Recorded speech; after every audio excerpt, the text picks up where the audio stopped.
Hello, welcome to Wisdom Avenue with me, Emmanuel Angmortey.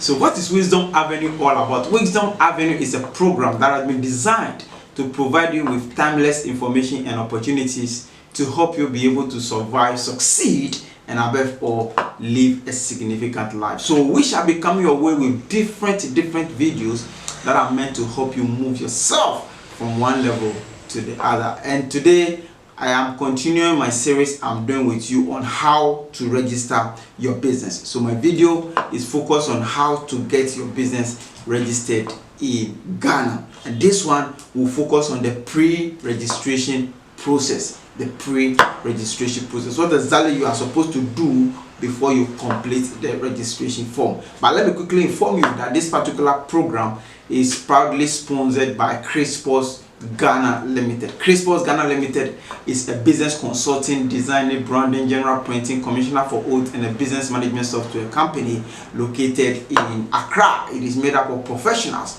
who can help you be able to move your entity to the next level. Currently, Crispus Ghana Limited is running a project called the School Branding Project, where they are helping schools across the country to get their identity out in a very unique way. So hey, if you are a school owner and you want to double your enrollment next 2 years, then what you only have to do is to get in touch with Crispus Ghana Limited. They can help you to customize exercise books, customize your notebooks that you use in your school, customize graph book that you use, do school clothes, school uniform, and even customize pens and all that for your school, and help your school become very unique. And by that, you can be able to increase your enrollment and then increase revenue. So do what you have to do is to give them a call now, 0246 924964 or 0246 042 688. If you want to get more information about them, check them out on all their social media platforms, or you can visit www.crispusghana.com. read more about them, and then make sure that you get yourself involved in this particular project and then move your school to the next level. All right, so we are looking at how to register your business in Ghana, and then today's one we are focusing on part 2, which is the pre-registration processes. You know, when you want to register your business in Ghana, you just don't wake up and then you pick up the form and then you complete it and then you submit the form. There are certain processes that you must make sure you undergo before you take a decision to register your business, and that's what I'm going to share with you now. So the first thing you are supposed to do is for you to be clear in your mind the kind of business structure you want to register. All right, so we have different kinds of business structures that can be registered. So you can register the sole proprietor business, you can register partnership business, you can register limited by shares business, you can register limited by guarantee, you can register an external company, and all that. So you have to be very clear in your mind the kind of business structure that you are supposed to register. What goes into sole proprietorship, you must understand. You must know the advantages, you must know the disadvantages. What goes into limited by shares, you must understand, know the advantages, know the disadvantages. What goes into partnership business, you must understand, know the advantages and the disadvantages. Okay, so all of these things are quite important and you must be very clear. So what I'll be doing is that I'll be picking each of the business structures one after the other and provide a comprehensive explanation why you must register it, the advantages, disadvantages, and the benefits you enjoy and the consequences ahead. All of these things I'll be spending time to explore, so you have to check up on my next video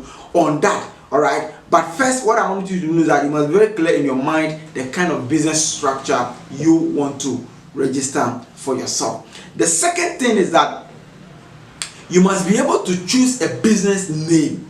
All right, you must be able to choose a business name that you want to use for your business. All right, and then choosing a business name is based on the business structure that you have chosen. So for example, if you want to use some names like Ghana, you want to use some names. Like international, you want to use some names like global and all of that. There are certain structures that wouldn't allow you to use those names. Okay, so like I said, I'll be picking each of them one after the other and then provide a comprehensive explanation on them. All right, but what I want you to understand now is that you must choose a business name, okay, that fits into the business structure that you have decided to register. All right, but let me quickly add that except for specialized services or services that demands, all right, you to be able to use a specific name. So for example, if you are registering a school, right, either you are using academy or a school, so that anybody that sees it know that it is a school. If you are registering a hospital, if you are registering a clinic, okay, except for some specialized services that you want to render, all other businesses you want to register, it is advisable to have a generic name rather than a specific name. All right, so that it is able to give you that room to be able to do multiple things, or it makes you kind of flexible to engage in other things. Okay, so like I said, a generic name rather than a specific name that limits you. Is that okay? That limits you. So that is what, okay, I want to share with you. The third one I want you to know is that there are instances where you can, before you even go ahead to register a business, you might have reserved a name, okay, and then the Companies Act actually have made provision for you to be able to reserve a business name that you want to use. So okay, so for you to be able to reserve a name, then it's possible that you must have done the search on the name, and then the name might have been approved by company inspectors for you, and then you can file in a document to reserve the name. All right, so let me give you a portion of what the Companies Act 2019 Act 992 section 22(1) says. It says that an application for reservation of the name of a company should be sent and delivered to the registrar. All right, so the act has made it clear that you have the choice to be able to reserve a name. If you have conducted a search on the name and you are very sure it has been approved that you can reserve that particular name, then you have to write an application and then you send it to the registrar. All right, then the second thing says that the registrar may, after receipt of the application and on the payment of the prescribed fee, reserve the name pending registration of the company or a change of the name by a company. All right, so when you apply for it and the registrar receives your application, and then they'll give you a quotation for you to make an applicable fee. All right, you pay an applicable fee. After paying the fee, then the name can be reserved for you, which means that nobody can go ahead to register that particular name. That particular name has been reserved for you alone, and you come back to register that particular name. That is if you are not ready, all right, to register the business now, but you have gotten the name. This particular provision is there for you to help you be able to reserve the name. All right, but there is a limit. All right, so let me give you the third one. The third one says that a name can be reserved for 2 months after payment. All right, so the law says that you can reserve the name for a maximum of 2 months. So if after 2 months you don't come and register, something else will happen. And then the law continues to say that at the expiry of that date, you can further reserve it for another 2 months, after which you cannot apply for any new reservation of that particular name. All right, so quite emphatic that if you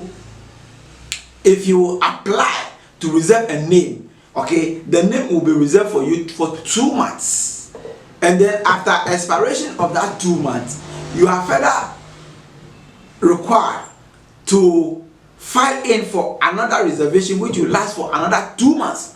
After expiration of that 2 months, you don't have any opportunity to reserve it again. In other words, after expiration of 4 months, somebody can go ahead and then register that particular name that you have been struggling for. All right, so you are supposed to know this to be able to help you know how you go about it. Then the fourth one is that you don't start using the name when you have not finalized the registration process. Right, so there are different processes that the name can go through, right from vetting of your documents, the data entry, payments, approval by either company inspectors or state attorneys and all of that. There are series of processes, all right, but you are not supposed to begin using the name when you have not formalized all your registration processes.